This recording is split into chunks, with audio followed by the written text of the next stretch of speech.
terduga pelanggar masih dapat dipertahankan untuk tetap berada dalam dinas Polri.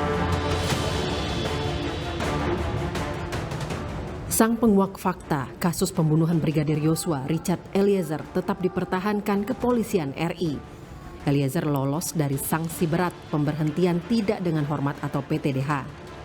Ini merupakan hasil sidang etik Polri Rabu 22 Februari 2023. Meski demikian, Eliezer dinyatakan bersalah melanggar kode etik. Dalam sidang yang digelar selama sekitar 7 jam, Baradae mendapatkan sanksi demosi atau pindah ke jabatan lebih rendah selama setahun, yakni Kesatuan Pelayanan Mabes Polri atau Yanma Polri, setelah menjalani pidana penjara. Kuasa hukum Richard Eliezer mengatakan Eliezer menerima hasil putusan sidang etik dan tidak mengajukan banding. Kami apresiasi dan kami hormati atas keputusan sidang etik untuk Richard Eliezer karena ini merupakan ranah Polri.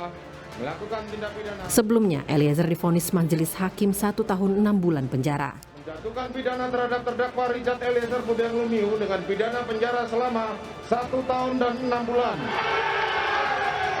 Eliezer tidak dipecat Polri karena telah mengungkap tabir pembunuhan Brigadir Yosua. Juga sudah meminta ampunan ke keluarga Yosua. Polri juga memastikan akan menjamin keamanan Baradae selama kembali bertugas di Polri. Tim Liputan, Kompas TV.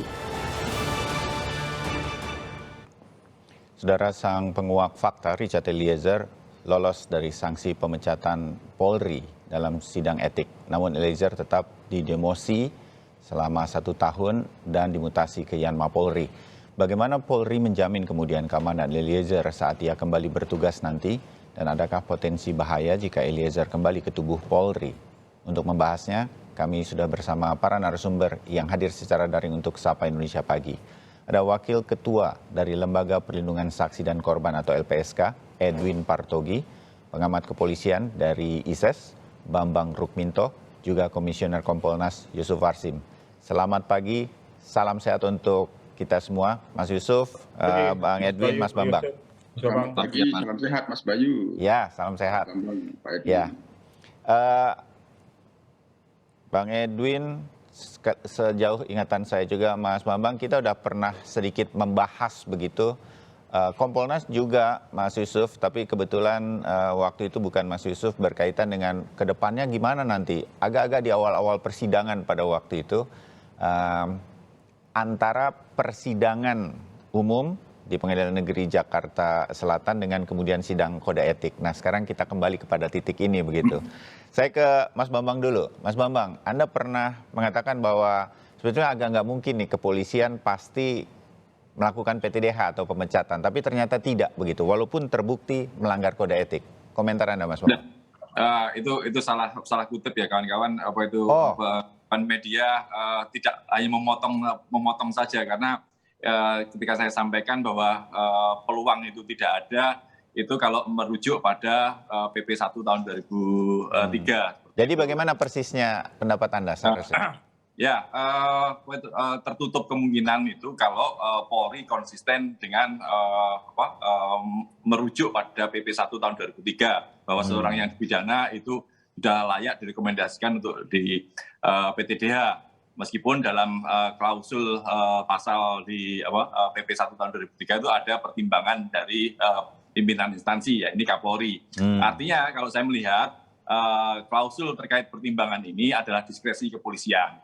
Kalau kita berpikir hanya sekedar parsial persoalan personal Eliezer saja, tentu pertimbangan-pertimbangannya banyak sebagai justice kolaborator, kemudian sikap yang baik dan lain-lain itu bisa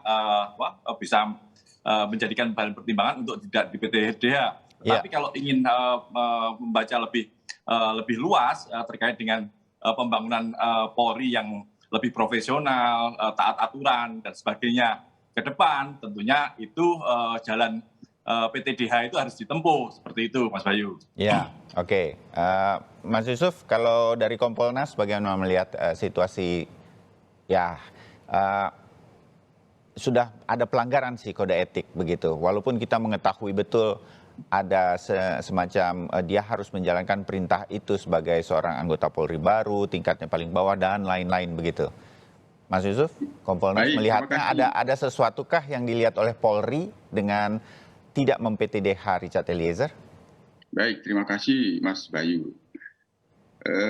Melihat putusan kode etik Komisi Kode Etik Profesi terhadap Richard Eliezer ini tentu tidak kita lihat di dalam konteks sidang itu pada kemarin dan saat ini sudah ada putusannya ataupun dalam konteks putusan pengadilan negeri Jakarta Selatan terkait dengan tindak pidana yang dilakukannya dengan vonis 1 tahun 6 bulan. Tapi konteksnya itu harus kita lihat kembali ke belakang bahwa semula kasus ini begitu menyita perhatian publik, ada skenario tembak menembak karena ada keberanian daripada Richard Eliezer dengan berani bersikap untuk memberikan atau membuka fakta yang sesungguhnya bahwa itu bukan tembak menembak. Nah itu.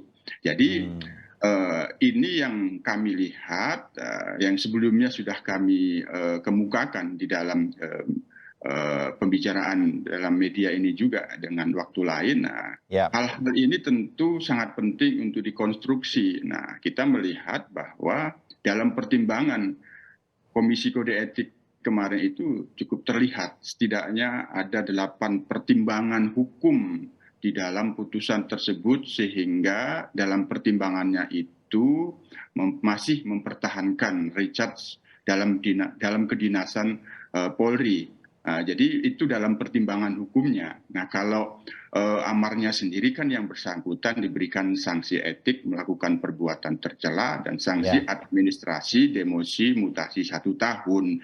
Itu amarnya. Terkait dengan yang bersangkutan masih layak dalam kedinasan Polri itu dalam pertimbangannya tentu ini memiliki sebagaimana yang sebelumnya kami kemukakan landasan yuridis sebagaimana yang dikemukakan oleh Pak Bambang tadi. Pasal 12 ayat 1 PP nomor 1 tahun 2003 itu bisa dipahami dapat yang bersangkutan untuk diberhentikan karena ada pertimbangan pejabat berwenang. Pejabat berwenang dalam hal ini sudah dilakukan oleh Hakim Majelis Komisi Kode Etik Profesi. Nah, selanjutnya Kapolri sebagai pejabat berwenang yang lebih tinggi tinggal meresmikan karena itu kewenangannya dengan pangkat Baradae ini. Nah, ini sudah kita lihat ini. Maka dalam hal ini sekali lagi tidak bisa kita melihat dalam satu Richard Eliezer secara parsial, tapi ini kita lihat secara komprehensif sehingga memiliki pertimbangan yang kami lihat sudah komprehensif mempertimbangkan yang Richard ini masih dipertahankan sebagai anggota Polri, tidak diberhentikan meskipun melakukan tindak pidana yang telah memiliki kekuatan tetap. Itu Mas Bayu posisinya. Bang Edwin Partogi, LPSK menanggapi keputusan di sidang etik ini pasti juga memantau terus. Apa tanggapan Anda? Ya, Mas Bayu, dari putusan vonis Hakim PN Jakarta Selatan maupun sidang etik itu dapat dilihat bahwa Richard Eliezer ini mempunyai 2 mahkota yang selalu dibawa. Satu mahkota itu adalah status justice collaborator. Di situ ada kejujuran dia, ada bantuan dia untuk membuka perkara. Satu mahkota lagi karena dia sudah mendapatkan pemaafan dari keluarga. 2 hal itu menjadi pertimbangan baik di vonis Pengadilan Jakarta Selatan maupun dalam sidang etik.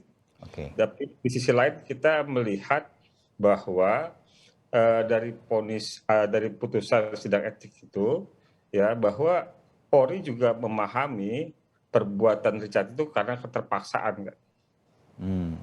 Di sisi lain juga memberikan kesempatan kepada Richard yang masih muda untuk meniti karir. Ya.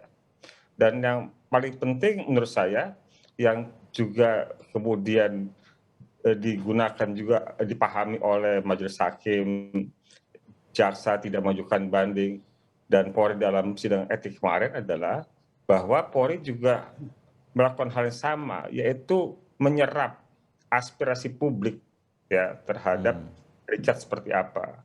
Jadi kami melihat putusan sidang etik ini sesuatu presiden yang baik ya bukan hanya bagi justice collaborator ketika dalam proses pidananya, yaitu ada penanganan khusus dan pemberian penghargaan, tetapi di luar proses pidana juga ada kesempatan, ada jaminan atas pekerjaan.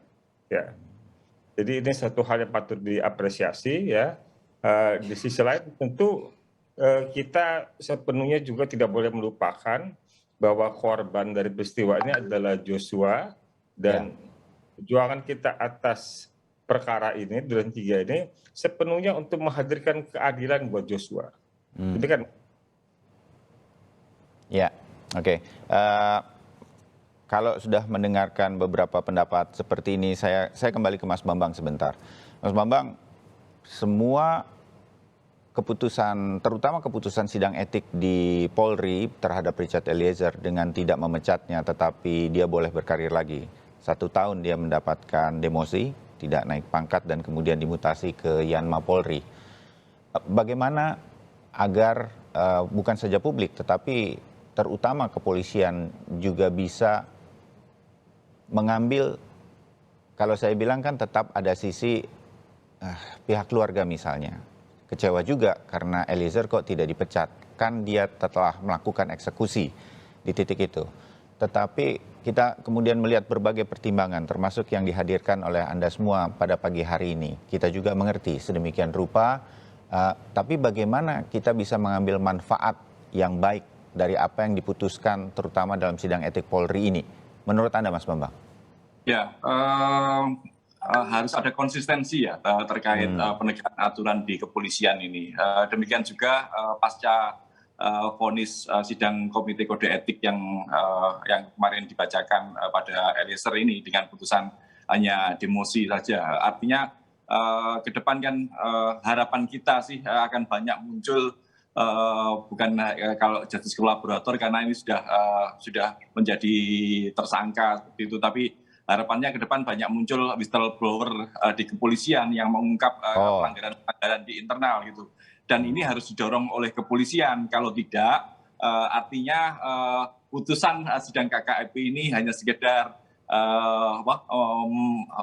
mengakomodasi desakan publik, hanya sekedar membangun citra dari popularisme seperti keputusan yang populer saja, tetapi kalau tidak disertai dengan konsistensi peraturan, penegakan peraturan, kemudian konsistensi kebijakan Polri untuk mendorong para whistleblower di internal, ya ini lagi-lagi hanya sekedar pencitraan saja gitu. Itu yang tentunya tidak kita harapkan seperti itu. Ya, saya sambung ke Mas Yusuf. Saya pikir nggak cukup sampai di permukaan pencitraan kepolisian. Kalau nggak akan terjadi perubahan berarti di kepolisian. Kompolnas melihat ini juga dan mengusulkan sesuatu, Mas Yusuf? Iya, kita kembali ke Richard Eliezer ini bahwa tidak seolah-olah ini sekedar untuk memenuhi untuk memulihkan kredibilitas dan reputasi institusi. Itu bisa, tapi tentu itu dilakukan tidak hanya pada saat ini. Bagaimana yang saya kemukakan tadi di awal bahwa kaitannya dengan adanya keinginan Polri untuk menuntaskan kasus ini, karena itu kan sungguh luar biasa. Sorotan publik termasuk Presiden juga memberikan satu arahan yang cukup tegas, usut tuntas, jangan ada yang ditutup-tutupi. Nah, ketika mengajak Richard Eliezer untuk menjadi justice collaborator ini, itu sesungguhnya sudah terlihat sebuah itikat yang sungguh besar dari pihak Polri sendiri untuk mengembalikan citra, kredibilitas dan reputasi institusinya, sehingga dalam pengungkapan kasus ini dengan mengajak Richard Eliezer untuk berani mengungkapkan apa adanya, fakta-fakta yang sesungguhnya dan kejujuran, itu sudah merupakan awal daripada bagaimana Polri berkeinginan kuat untuk mengembalikan kepercayaan masyarakat terhadap Polri. Itu. Yang kedua, tentu dari peristiwa ini tentu kita harus mengambil satu pelajaran yang sangat penting bahwa dalam situasi apapun yang itu setiap anggota Polri yang sekarang sudah diperankan oleh Richard Eliezer adalah tetap berani untuk mengemukakan kejujuran.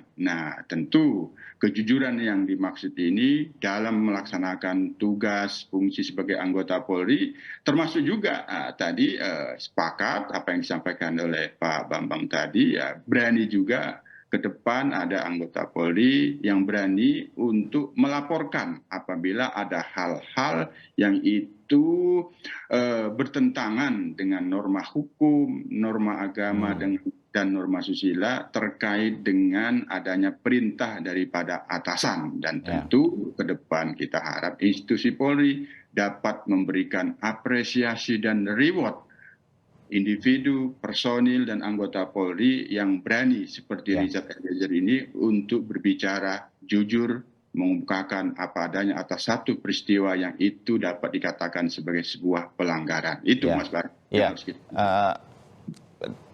Mas Yusuf, bagaimana juga agar tidak lagi ada Richard Eliezer lain dalam titik dia harus menjalankan perintah dari atasan. Padahal perintah tersebut bertentangan dengan apa yang kemudian kita sebut sebagai hukum di negeri ini, dengan kemanusiaan dan lain-lain. Nah, bagaimana kepolisian nanti membedah ini sedemikian rupa sehingga tidak perlu muncul Richard Eliezer sejak awal begitu.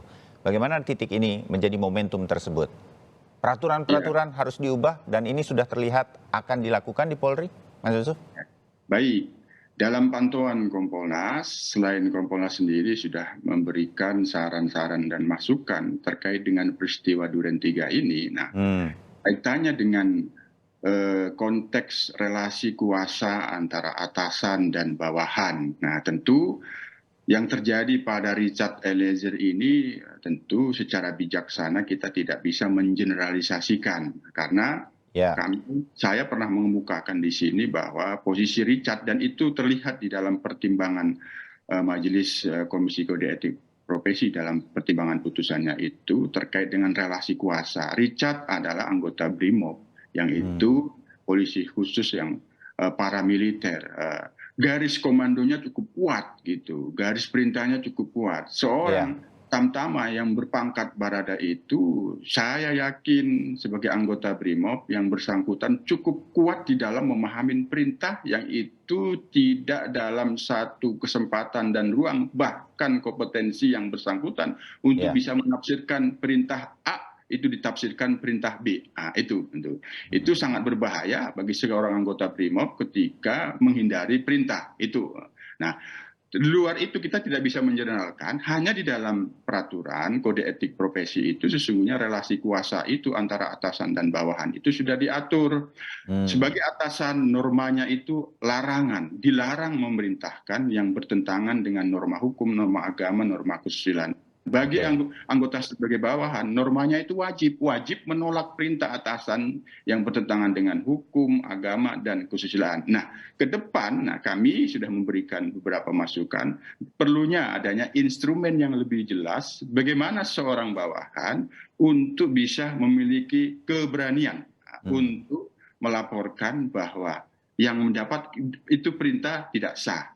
Tapi dalam konteks sebagai anggota BRIMOB, ini juga kami tentu akan memberikan masukan karena pelaksanaan relasi perintah dan menolak perintah ini tentu ada instrumen lain bagi anggota polisi yang itu anggota BRIMOB. Karena sekali lagi di BRIMOB itu paramiliter garis komandonya itu lebih kuat daripada anggota polisi yang bukan ada di BRIMOB. Nah, dalam kasus Ricky itu adalah Bintara, dia sesungguhnya masih di atas daripada Richard. Kami pandang yang bersangkutan itu memiliki ruang atau kemampuan untuk bisa menafsirkan lain karena sesungguhnya relasi kuasa menolak perintah dan dilarang menyampaikan perintah yang bertentangan itu, ini perlu ada instrumen yang lebih jelas memberikan jaminan. Meskipun Mas Bayu di dalam kode etik profesi, pelapor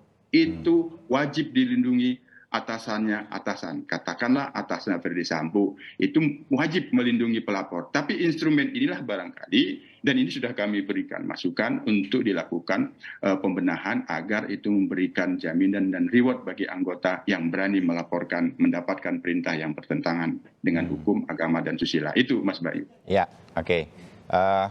Kita harus jeda sebentar untuk kemudian menyambung diskusi ini. Saya ingin kepada publik yang kemudian sempat mengatakan, waduh kalau Richard Eliezer tetap di kepolisian, amankah dirinya? Mungkin Bung Edwin Partogi punya jawabannya seberapa jauh mengenai hal ini. Tetap bersama kami untuk mengikuti lanjutan diskusi ini.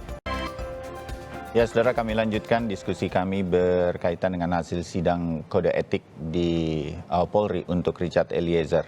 Masih ada Bambang Rukminto, pengamat kepolisian dari ISES, Institute for Security and Strategic Studies. Kemudian ada Edwin Partogi, Wakil Ketua LPSK, serta Yusuf Hasim, Komisioner Kompolnas.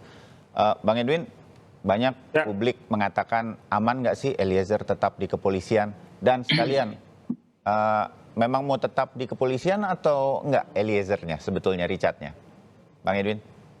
Ya, tentu Eliezer tetap ingin di kepolisian ya, mengingatkan dia 3 kali itu mengikuti tes hingga kemudian diterima menjadi Brimob ya. Iya. Memang sudah menjadi cita-cita dia dan juga harapan keluarga. Kemudian menyangkut dengan sanksi mutasi ya yang ke Yanma tersebut, ya kita tentu menghargai yang sudah jadi putusan Polri dan juga termasuk Mas Bayu dan juga tidak boleh dilupakan dalam keterangan pers kemarin, Polri juga menyampaikan bahwa mereka juga akan memberikan jaminan keselamatan, keamanan buat Eliezer. Tentu memang itu wajib dilakukan oleh Polri untuk memastikan bahwa putusannya itu dihormati dan bahwa posisi dia sebagai justice collaborator itu tidak akan mengancam keselamatan jiwanya.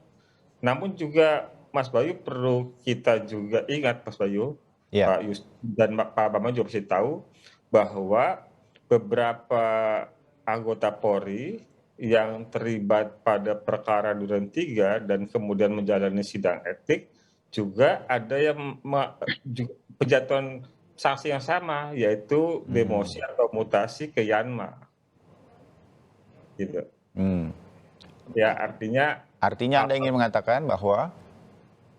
Ya, artinya di Yanma sebagai tempat penempatan Barada Richard itu juga tidak sepenuhnya sebagai tempat yang tepat ya. Di sisi lain, ya tentu kalau bicara tentang potensi ya terbuka saja dan berpotensi ya bahwa dari pengungkapan yang dilakukan oleh Richard itu kan berkonsekuensi 2 hal, Mas Bayu. Pertama, pada pokok perkaranya, yaitu pembunuhan terhadap Brigadir Joshua. Kedua, terhadap praktik obstruction of justice yang terjadi. Gitu.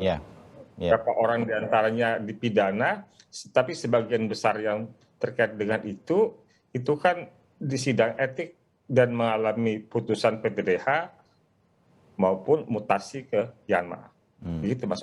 Ya, oke.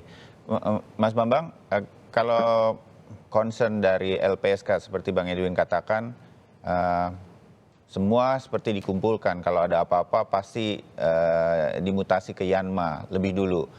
Itu apakah artinya nanti bisa kembali lagi ke kesatuannya? Saya langsung, Richard Eliezer itu bisa ditarik lagi ke Brimob nggak sedemikian rupa setelah menjalani masa sanksinya setelah sidang kode etik? Hal semacam itu, Mas Bambang? Ya, di kepolisian kan Yanma ini kan tidak hanya di Mabes Polri saja kan. Kan di situ tidak disebut bahwa Yanma Mabes Polri kan tidak disebut seperti itu. Ada di tiap Polda ya kalau saya tidak salah kan ya. Bukan tiap Polda, di Makobrimob pun juga ada Yanma gitu. Artinya kita tempatkan di Makobrimob sebagai masih tapi dalam Yanma gitu, di pelayanan markas seperti itu. Makanya sanksi ini memang sangat demosi 1 tahun di Yanma ini sebenarnya sangat ringan sekali gitu. Makanya kalau kemudian ini juga akan muncul presiden buruk juga terkait dengan kasus obstruction of justice. Karena kasus obstruction of justice ini kan tidak pada pokok perkara terkait pembunuhannya. Ini nanti juga akan muncul problem ketika mereka yang tidak divonis atau divonis kurang dari 2 tahun atau kurang dari 3 tahun ini kemudian tapi sudah di PTDH. Bisa banding berarti? Masalah lagi. Gimana? Bisa banding berarti mereka di sidang kode etik? Bisa banding, dan kalau sudah ada SK malah bisa melakukan PT-UN begitu. Oke. Ya. Mas Yusuf, sedikit berkaitan dengan bagaimana selama ini kepolisian menerapkan sanksi-sanksi seperti ini, ditempatkan di Yanma. Yanmanya banyak dan lain-lain. Tidak saja Richard Eliezer. Situasi keamanan terhadap Richard Eliezer juga akan dipertimbangkan dan mungkin menjadi perhatian dari Kompolnas. Selain saya yakin LPSK juga akan menyampaikan situasi ini. Mas Yusuf. Baik, jadi kalau putusan itu dalam putusan etik, putusan Komisi Kode Etik Profesi ini kan kita sudah melihat ya pertimbangannya itu cukup komprehensif dan kita juga bisa menilai bahwa pertimbangan yang disusun oleh Majelis Komisi Kode Etik itu sudah cukup tepat untuk Richard Eliezer sehingga apa yang menjadi amarnya itu sanksi etik melakukan perbuatan tercela dan sanksi administrasi demosi mutasi 1 tahun itu sudah kesimpulannya kan amar itu kesimpulannya itu sudah memang didahului oleh pertimbangannya. Yang menjadi masalah kan tiba-tiba sanksi administrasinya demosi seolah menjadi keringanan 1 tahun mutasi itu. Nah ini sudah didahului. Nah ketika yang bersangkutan dengan pertimbangan-pertimbangan hanya menjalankan perintah, hubungan dengan atasannya Ferdy Sambo itu sungguh sangat jauh. Nah, itu yang bersangkutan telah berani menjadi justice collaborator dan seterusnya. Ini yang mengarahkan bahwa amarnya seperti itu. Nah, jadi yang menjadi berbeda pertimbangannya tidak kuat kok amarnya seperti ini. Nah, itu jadi sudah kami lihat secara komprehensif. Nah, untuk Yanma memang itu lazim diterapkan oleh Polri ketika pun terduga pelanggar itu belum diputus bersalah atau tidak bersalah. Tradisi yang ada itu adalah dipindahkan dulu di Yanma. Mengapa Yanma? Yanma itu ya ada pimpinan di situ. Jadi sepak terjangnya, tindakannya di Yanma itu mudah dipantau dan dimonitor oleh pimpinan. Nah, sehingga itu paling tepat ketika yang bersangkutan akan diperiksa, dipindahkan dulu di Yanma. Nah, misal kalau dia seorang penyidik, nah ketika dilaporkan ada dugaan pelanggaran kode etik dan diperiksa oleh Propam, yang bersangkutan tidak bisa lagi leluasa menjalankan tugas sebagai penyidik, jadi harus dimutasikan. Itu lazim. Nah, mutasinya diperkuat lagi dengan demosi, nah, itu lazim juga. Nah, jadi saya ingin menyampaikan begini, Mas Bayu. Jadi ada azas di dalam hukum itu, terhadap yang berbeda diterapkan yang berbeda, terhadap yang sama diterapkan yang sama. Nah, yang menjadi masalah terhadap yang berbeda diterapkannya yang sama. Artinya perkara-perkara di dalam Komisi Kode Etik Profesi itu, kalau memang itu ke depan sama perkaranya, kasus posisinya sama dengan yang dilakukan oleh Richard Eliezer ini, tentu penerapan normanya, penerapan sanksinya tentu sama.